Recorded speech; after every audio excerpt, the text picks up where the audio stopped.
नमस्कार दोस्तों, PSS training में एक बार फिर से आपका स्वागत है। मेरा नाम राजनायक है और आज के इस वीडियो सेशन में हम लोग S7300 पीएलसी के बारे में जानेंगे। हम लोग सारा बेसिक्स जो S7300 से रिलेटेड है उन सब के बारे में डिस्कस करेंगे। सबसे पहले हम लोग जानेंगे कि स्कीमेटिक फैमिली में S7300 का क्या रोल है।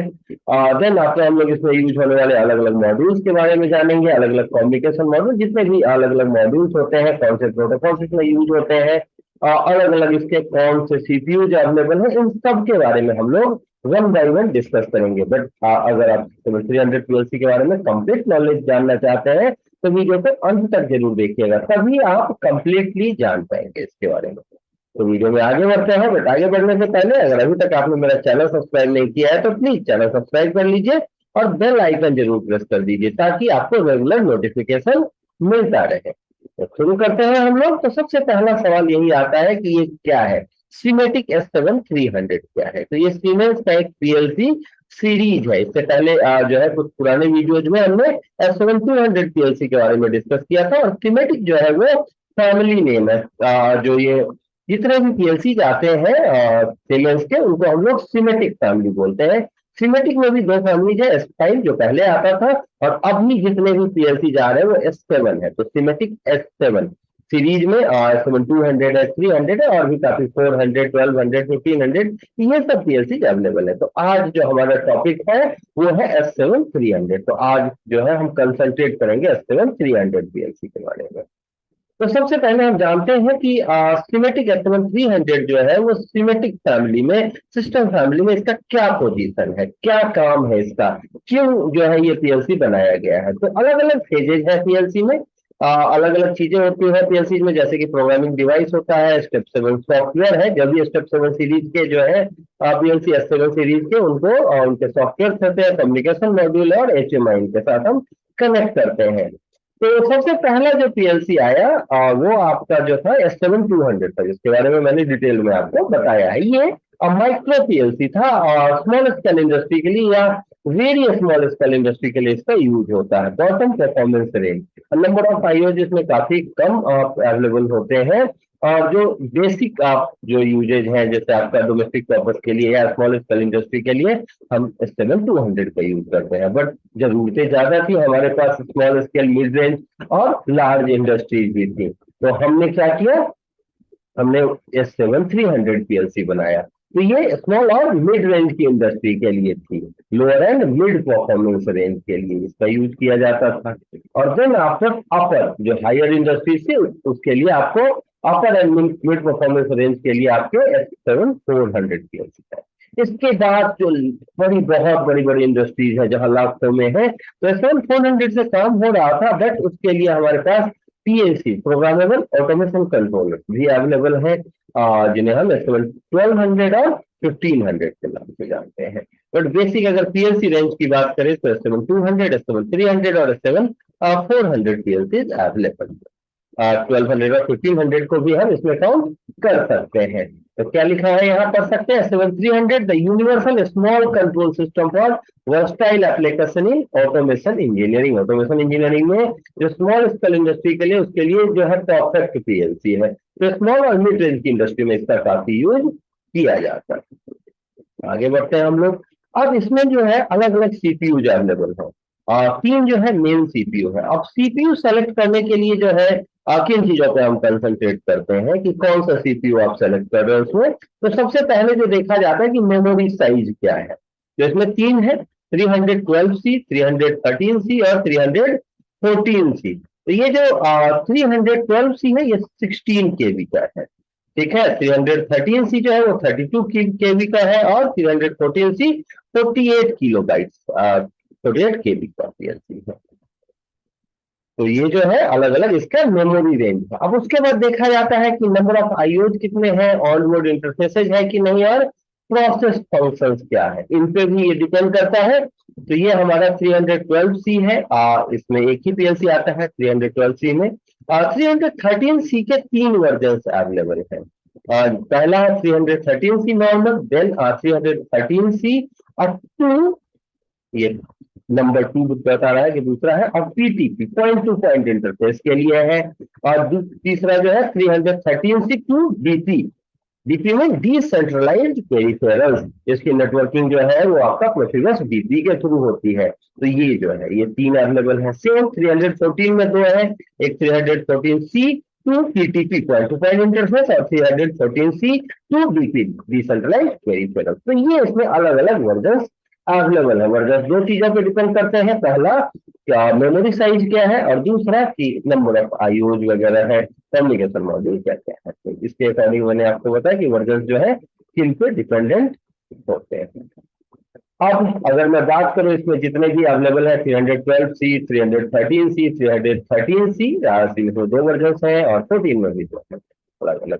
तो इनके अकॉर्डिंग बात करें तो ऑनबोर्ड इनपुट आउटपुट, जहां मैंने बताया था कि ये 3 पॉइंट्स पे डिपेंड होते हैं, इनपुट आउटपुट पे, ऑनबोर्ड इंटरफेसेज पे और प्रोसेस फंक्शन पे। तो ऑनबोर्ड इंटरफेसेज की बात करें तो इसमें आपका डीआई और डीओ अवेलेबल होता है, सिर्फ डीआईडीओ है, एआईओ इसमें अवेलेबल नहीं है 312C में। 313C में आपका डीआईडीओ भी है और एआईओ भी है।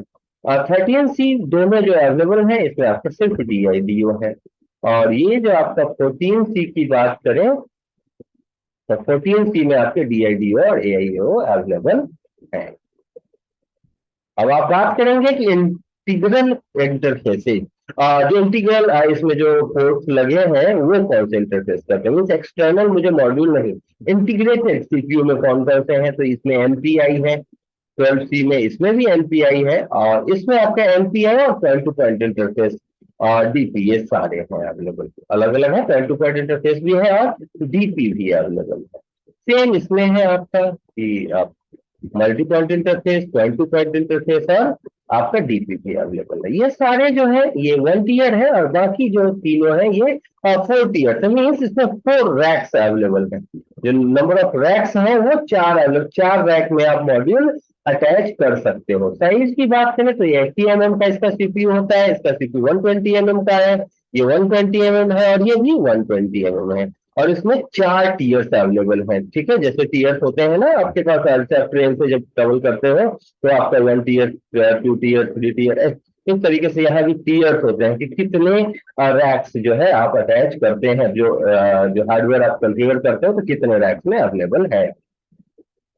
अब हम लोग आगे देखते हैं इसमें तो अलग अलग जो ये पीएलसी है इनके मेमोरी के परफॉर्मेंसेज और जो है क्वांटिटी क्या है। तो डिटेल इसका जो है हार्डवेयर डिस्क्रिप्शन आप कह सकते हैं इसको कि जो 312C है इसका मेमोरी 16 केबी है, 13C का 32 केबी है और 314C का जो है 48 केबी है। तो मेमोरी जो है इनके 16, 32 और 48 केबी है। स्टेटमेंट्स की बात करें मीन्स इंस्ट्रक्शंस आप कितने यूज कर सकते हैं, जो यहाँ आपको 5K है, 10K है और 16K अवेलेबल है। मीन 5000 का आप स्टेटमेंट यूज कर सकते हैं, इसमें 10,000 और इसमें 16,000। लोडिंग मेमोरी की बात करें तो प्लग इन 64 केबी से लेके आप 4 केबी तक कर सकते हैं, यहाँ भी सेम है और यहाँ भी आप देखेंगे सब में सेम है।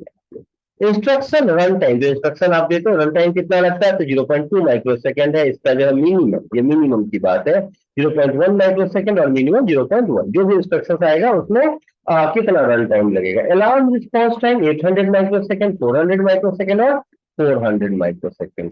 तो अलग अलग सीपीयू के अकॉर्डिंग है। बिट मेमोरीज, कितने बिट मेमोरीज है, बिट इंस्ट्रक्शन जो आप लेते हैं तो 1024 बिट मेमोरीज आप यूज कर सकते हैं, तो 2048 है और इसमें 2048 है। टाइमर काउंटर्स जो है 312C में 128 आप यूज कर सकते हैं, मीन्स 128 टाइमर, 128 काउंटर मैक्सिमम। इसमें 256 है और 314 में भी 256 है। एड्रेस जो है स्पेसिफिकेशंस की बात करें इनपुट आउटपुट की तो 1024 बाइट्स की एड्रेसिंग ले सकते हो आप, 1020 पर सेम है सब में। नंबर ऑफ डिजिटल चैनल्स, जो चैनल्स आप यूज करते हो वो कितने यूज कर सकते हैं, 266 इसमें, 312C में जो डिजिटल डीआईडीओ चैनल्स हैं उनकी बात कर रहे हैं और 313C में 1000 चैनल्स यूज कर सकते हैं, 14C में भी 1000 चैनल्स पॉसिबल है। और इन अलग चैनल्स की बात करें तो इसमें 64 है, एआईओ की बात करें इसमें 248 है 313C में और 14C में 248 है। तो ये इसके जो है आपका मेमोरी की बात है, परफॉर्मेंस और क्वांटिटी की बात है। अब हम लोग इसकी बात करेंगे कि इसमें इंटीग्रल में सीपीयू के साथ में कितने आते हैं मैक्सिमम। तो अगर हम 312C की बात करें तो नंबर ऑफ DI 10 है, नंबर ऑफ डीओ 6 है, मीन 16 DIDO है, और AIO इसमें अवेलेबल नहीं होता। मैंने आपको पहले बताया था। 13C में जो है इसमें दो अलग अलग वर्जन है, 13C और 13C2 PTP DP। ये दोनों अलग अलग होंगे। तो इसमें जो है आपके 16 अवेलेबल है, 16 इनपुट 16 आउटपुट। और इसकी बात करें 13C की तो 24 DI और 16 डी। जो ये डीपी टीटीपी है, पॉइंट टू पॉइंट इंटरफेस वाला ये डीपी, इसमें ये अवेलेबल नहीं है। But in case of 13C normal जो है अवेलेबल, उसमें आपको 4 AI अवेलेबल है और 2 AO। बट एक स्पेशल जो है AI जो है वो आपको लगा होगा टर्मिनल, जो रेसिस्टेंस मेजरमेंट के लिए यूज करते हैं। एडिशनल इनपुट फॉर, आप यहाँ देखेंगे यहाँ मेंशन है additional input for resistance measurement. तो रेसिस्टेंस को मेजर करने के लिए एडिशनल है। वैसे ही आप 14 यहाँ देख लेंगे कि 314C में आपके 24 जो है DI है, 16 DO है और 4 AI है और 2 AO है। बट उसमें भी एक कहानी क्या है, 1 एडिशनल AI है, वो रेसिस्टेंस मेजरमेंट। तो आई होप कि ये आप समझ पा रहे होंगे कि इंटीग्रल मीन्स क्या होता है, कि इतने AIO अवेलेबल। अब अगर इंटीग्रल डिजिटल इनपुट आउटपुट की बात करें कि जो DIDO है अटैच्ड, ठीक है, उसके क्या स्पेसिफिकेशन है। तो नॉर्मली जो AIO है वो DC 24 वोल्ट से रन होते हैं, चाहे वो DI हो या DO हो। रेंज जो है इनका जो हम फील्ड से प्रोवाइड करते हैं, तो एग्जैक्ट 24 वो आता नहीं है। और तो वो 20.4 टू 28.8, आप जब कोई भी इक्विपमेंट लेंगे ना तो उस पर ये रेंज लिखा होगा, आप देख सकते हैं। DO के लिए भी सेम है। अब करंट की बात करें तो डिजिटल आउटपुट के केस में जो करंट है 0.5 एम्पियर है। और इनपुट डिले की बात करें तो ये आपको जो है 0.1 वाले अवेलेबल है, 0.5, 3 और 15 मिली सेकेंड। स्विच ऑफ डिले 2 मिली सेकेंड है। आइसोलेशन है या नहीं है, तो है बिल्कुल। DIDO के केस में आइसोलेशन की जरूरत होगी, सीपीयू के साथ आइसोलेशन, रैक के साथ आइसोलेशन हम प्रोवाइड करेंगे कि नहीं करेंगे। ठीक है। ग्रुप कितने का है, 16 का आता है इसमें। जो DO जो है वो 16 के ग्रुप में अवेलेबल होता है DI, और आउटपुट जो है वो 8 के ग्रुप में अवेलेबल है। और मैक्सिमम फ्रिक्वेंसी जो है वो 100 है। ठीक है, कि इतनी देर पे अपडेट होता है, कितनी फ्रिक्वेंसी है इस पर डिपेंड करता है। अब AIO की बात करें तो यहाँ वही कहानी है, 0 टू 10 वोल्ट रेंज होता है, प्लस माइनस 10 वोल्ट आप देख रहे होंगे वोल्टेज में। और करंट की बात करें तो 4 टू 20 मिली एम्पियर। ठीक है, यहाँ कहीं कहीं कोई कोई जो आपका DIDO सॉरी AIO मिलेगा वो आपको 4 टू 20 है, कुछ आपको 0 टू 20 लेते हैं, जिसमें लेकिन 0 टू 20 भी है ना, वो रेंज 4 टू 20 का ही शो करेगा। तो ये 0 टू 20 वाले भी अवेलेबल होते हैं इंटीग्रल AIO में। रिजोल्यूशन की बात करें तो 11 बिट्स है जो है आपके रिजोल्यूशन के, और साइंड है, मीन्स प्लस और माइनस दोनों में वैल्यू लेगा। ठीक है, सीमेंस के ज्यादातर केस में साइंड आते हैं। और फिल्ट्रेशन जो है इनका सिलेक्टेबल है, आप सेलेक्ट कर सकते हो कि 50 हर्ट्ज और 60 हर्ट्ज पे है। इनपुट डिले 5 मिली सेकेंड है, और आउटपुट डिले जो है, ये आइसोलेशन है या नहीं है, तो बिल्कुल है। आप AI लो, इंटीग्रेटेड AI या इंटीग्रेटेड आप AO लो, तो ये जो चीजें हैं आपको डिटेल में दिख रहा होगा। अब प्रोसेस फंक्शन मीन्स जैसे आपका मोशन कंट्रोल की बात हुई, जैसे आपका PWM है, काउंटर्स है, जो है स्पीड काउंटर्स है, उनकी बातचीत हम लोग करते हैं कि 312C में, 313C और 314C में। सबसे पहले काउंटिंग की बात करें तो जो हाई स्पीड काउंटर्स है उनके कितने चैनल्स हैं, तो इसमें 2 है, इसमें 3 है और इसमें 4 है। और ये सारे इंकोडर्स, पल्स जनरेटर्स वगैरह इनके साथ लगे होते हैं। जो इंक्रीमेंटल इंकोडर्स हैं, पल्स जनरेटर्स हैं, इनके साथ या हाई स्पीड काउंटर्स यूज किए जाते हैं। नंबर ऑफ, ये जो है कनेक्टेबल सोर्स की बात है कि कोई सोर्स के साथ आप हाई स्पीड काउंटर को कनेक्ट कर सकते हो, तो अवेलेबल है। और नंबर ऑफ चैनल्स की बात कर ली। कट ऑफ फ्रिक्वेंसी इसका 10 किलो हर्ट्ज के हाई स्पीड काउंटर्स में होते हैं, और 313C में 30 किलो हर्ट्ज के, और 14C में 60 किलो हर्ट्ज के हैं। फ्रिक्वेंसी मेजरमेंट बिल्कुल जो है पॉसिबल है इसके थ्रू, क्योंकि हाई स्पीड काउंटर्स हैं। पल्स विड्थ मॉड्यूलेशन की बात करें तो नंबर ऑफ आउटपुट्स 2 है 12C में, ये 3 है 13C में, और 14C में 4 है।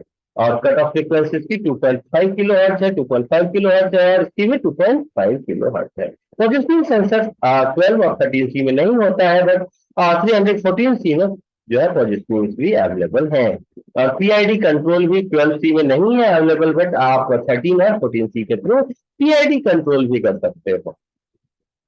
ये फीचर्स है, आप देख रहे होंगे। अगर इंटीग्रल काउंटर्स की बात करें तो ये जो इंटीग्रल काउंटर्स है हमारे सारे कॉम्प्लेक्स सीपीयूज में अवेलेबल है, जैसा कि आपने अभी अभी देखा। इनके डिटेल आप देख रहे होंगे कि ये जो है आपको रिकॉर्ड करता है पल्स को, इनकोडर्स वगैरह की वैल्यू को इंक्रीमेंट, जो इनकोडर से पल्स आ रहे हैं उनको ये तो करता है। डीसी 24 वोल्ट है, फॉरवर्ड और रिवर्स दोनों वे में काम करता है। और सीपीयू तो बाई सीपीयू वेरी करता है 10 to 16 किलो हर्ट्ज इसका जो है फ्रिक्वेंसी रेंज है, ठीक है। और ये जो है सिंगल काउंटिंग है, फिलिंग डोजिंग वगैरह है, पीरियोडिक काउंटिंग है, और गेट कंट्रोल वगैरह लेंथ मेजरमेंट वगैरह में भी इसका यूज आप कर सकते हैं। फ्रिक्वेंसी मेजरमेंट है ये भी करता है, टाइम बेस के अकॉर्डिंग ये काउंट करता है। तो ये सारे काम जो इंटीग्रल काउंटर से वो करता है। पीडब्ल्यूएम की बात करें तो ये जो है आपका 24 वोल्ट डीसी या 0.5 एम्पियर इनसे रिलेटेड काम करता है। स्विच गियर्स है, एक्चुएटर्स है, वॉल्स है, इन सब में इनका पल्स विड्थ मॉड्यूलेशन का काफी यूज होता है। और जो है आपका period and pulse pouch ratio वगैरह जो है इनके थ्रू चेंज कर सकते हैं। और इसका जो फ्रिक्वेंसी रेंज है 2.5 किलो हर्ट्ज इस फ्रिक्वेंसी से है, और 4 आउटपुट तक मैक्सिमम जो है ये कंट्रोल कर सकता है। वो सीपीयू बाई सीपीयू वेरी होता है। तो ये सब डिटेल है आप देख रहे होंगे। अब सिंपल मोशन कंट्रोल कर सकते हैं, जो ये सबसे बड़ा फीचर है ना ये आपका 300 पीएलसी का, कि इसमें ना जैसे 200 आपने देखा था तो उसमें हर वर्ड के लिए चाहे आप पीडब्ल्यूएम करें चाहे हाई स्पीड काउंटर, उसके लिए आपको सॉफ्टवेयर में इंस्ट्रक्शन होता था, हार्डवेयर मॉड्यूल होता था हर वर्क के लिए कॉम्प्लीट। बट इसमें क्या है, आपको अलग से एडिशनल कंपोनेंट की जरूरत नहीं होती, एडिशनल मॉड्यूल की नहीं, ये सारा इनबिल्ट होता है उसमें, ठीक है। और सबके सब सीपीयू में अवेलेबल है। तो सबसे पहले कोई एडिशनल मॉड्यूल रिक्वायर्ड नहीं है तो लो प्राइस है, ठीक है। मेमोरी की जरूरत अलग से नहीं होती, जो पीएलसी में है इनबिल्ट उसी की जरूरत हो जाती है कि अगर इनको एग्जीक्यूट करना है तो। फ्लेक्सिबल है, आप फ्लेक्सिबल इसको बना सकते हो हर वर्क के लिए अलग अलग। और फंक्शंस के अकॉर्डिंग ये काफी सिंपल है, आपको सिर्फ प्रोग्रामिंग इंस्ट्रक्शन का यूज करना, अलग से कोई ब्लॉक अटैच नहीं करना है, कोई स्पेशल ब्लॉक नहीं अलग अलग फंक्शंस के लिए। तो ये जो है सिंपल मोशन कंट्रोल के लिए काफी बेहतर पीएलसी होता है। और पीएलसी कौन कितना बड़ा है ना, ये हम इससे नहीं देखते कि इनपुट क्या है आउटपुट क्या है, ये सब तो चीजें हैं, बट मोशन कंट्रोल कौन कर रहा है, पल्स विड्थ मॉड्यूलेशन क्या है, स्पेशल प्रोसेस फंक्शन है ना, इन पे कंसंट्रेट करते हैं। अब कम्युनिकेशन की बात करें तो कम्युनिकेशन जो है इसमें 3 तरीके से है, आपने देखा। पहला है मल्टी पॉइंट इंटरफेस, दूसरा पॉइंट टू पॉइंट इंटरफेस तो पीपीआई या पीटीपी बोलते हैं, और तीसरा है प्रोफिबस डीपी, जो आपका डिसेंट्रलाइज्ड पेरिफेरल्स है, उसके थ्रू हम प्रोफिबस के थ्रू नेटवर्क में करते हैं, कम्युनिकेशन करते हैं। तो एमपीआई जो है वो सीपीयू के साथ आप नेटवर्किंग कर सकते हैं, प्रोग्रामिंग कर सकते हैं, आउटपुट के साथ जो है इसको कम्युनिकेट कर सकते हो, और 7 आउटपुट को एक साथ ये कम्युनिकेट कराता है। सारे सीपीयू में अवेलेबल है। तो एमपीआई के थ्रू हम प्रीफर करते हैं 7300 में कम्युनिकेशन। बट आप 12 में तो सिर्फ एमपीआई ही है, बट आप 13 और 14 सी में आते हैं तो यहाँ पे आपको जो है वो पॉइंट टू पॉइंट इंटरफेस भी दिखता है। इस सीरियल कम्युनिकेशन RS-485 केबल के थ्रू आप सीरियल कम्युनिकेशन कर सकते हैं, और इसको हम पॉइंट टू पॉइंट इंटरफेस बोलते हैं। और फास्ट वर्क करना है तो प्रोफिबस के थ्रू करते हैं, आप जो यूज करते हैं वो प्रोफिबस के थ्रू होता है। साइक्लिक डेटा एक्सचेंज या हाई स्पीड डेटा एक्सचेंज के लिए हम इसका यूज करते हैं प्रोफिबस का। तो ये इसके कम्युनिकेशन के डिटेल है, मेनली ध्यान रखेंगे 3 है। और बेसिकली हम लोग जो है एमपीआई यूज करते हैं, जहां नेटवर्किंग का ज्यादा फास्ट नेटवर्किंग चाहिए वहां प्रोफिबस डीपी का यूज होता है। अब यहाँ देखें हम लोग सबसे पहले on every CPU multiple interface MPI जो है ये इस तरीके से आपका मल्टीपल इंटरफेस है। आप यहाँ देख रहे हैं कि ये अलग अलग डिवाइसेज हैं जो जुड़े हुए हैं पीएलसी के सीपीयू से, सिस्टम है, एचएमआई स्काडा है, ये सब जुड़े हुए हैं। और इसका स्पीड जो है 187.5 केबीपीएस का स्पीड है। 32 बस स्टेशन पॉसिबल है, इस तरीके से बस बार के थ्रू ये जुड़े होते हैं आपस में। और प्रोग्रामिंग कर सकते हैं आप इसके थ्रू, डेटा कम्युनिकेशन कर सकते हैं, ठीक है। और बेसिक कम्युनिकेशन भी पॉसिबल है, और सर्वर बेस्ड कम्युनिकेशन भी आप इसमें कर सकते हैं। बस सर्वर जो है आपको S7 सीरीज का ही पीएलसी रखना पड़ता है। तो ये आपका एमपीआई का है। और अगर मैं बात करूं यहाँ पे बेसिक पॉइंट टू पॉइंट का, तो पॉइंट टू पॉइंट में आपके जो है RS-222 और RS-485 मेनली हम लोग यूज करते हैं कम्युनिकेशन के लिए। इसमें क्या होता है, centralize point to point interface है, तो डायरेक्टली कम्युनिकेटेड होता है पीएलसी किसी भी डिवाइस के साथ। तो सीपीयू जो है इसमें 313 और 314 सी पीटीपी वाले अवेलेबल हैं। ट्रांसमिशन जो है इन केबल्स के थ्रू करते हैं, RS-422 और 485। स्पीड जो है 19.2 kbps टू 38.4 kbps। ये अलग अलग है, हाफ डुप्लेक्स फुल डुप्लेक्स दोनों मोड में कम्युनिकेशन अवेलेबल होता है। तो बेसिक कम्युनिकेशन जो है हम इसी के थ्रू करते हैं। और प्रोटोकॉल जो है SCII 3964 R return team RK 512, ठीक है। तो ये जो है इस तरीके के कम्युनिकेशन ओनली 314C 2PTP। तो ये जो है हमारे अलग अलग अवेलेबल है, आपको पॉइंट टू पॉइंट इंटरफेस के थ्रू किसी भी डिवाइस को इसके साथ डायरेक्टली कनेक्ट कर सकते हो, बट नेटवर्किंग में थोड़ी दिक्कत होती है। अगर सिर्फ पीएलसी से कनेक्ट करना है तो आसानी से कर सकते हैं हम लोग। और जो है अगला है हमारा प्रोफिबस डीपी, ठीक है। तो प्रोफिबस के थ्रू जैसे बस बार है, इनमें अलग अलग आपका जुड़ा है, प्रोफिबस के थ्रू अलग अलग डिवाइसेज जुड़े हैं। आप देख रहे होंगे कि मोटर्स है, मोशन कंट्रोल वगैरह के लिए आसान होता है, नेटवर्किंग इसमें काफी आसान हो जाती है, और किसी भी मॉड्यूल की अलग से जरूरत इसमें नहीं होती है। वर्सटाइल यूज है, मास्टर स्लेव बेस पे काम करता है, जो डेटा दे रहा है वो मास्टर है, जो रिसीव कर रहा है वो स्लेव है। 12 Mbps का स्पीड है, 32 bps स्टेशन है मास्टर इंटरफेस के लिए, और 23 किलोमीटर तक ये काम कर सकता है, फास्ट आउटपुट प्रोवाइड करता है ये। कम्युनिकेशन फंक्शन जो है हर तरीके के प्रोग्रामिंग डिवाइस और आउटपुट फंक्शन के साथ काम करता है, और 10 बार बेस्ड नेटवर्किंग इससे पॉसिबल।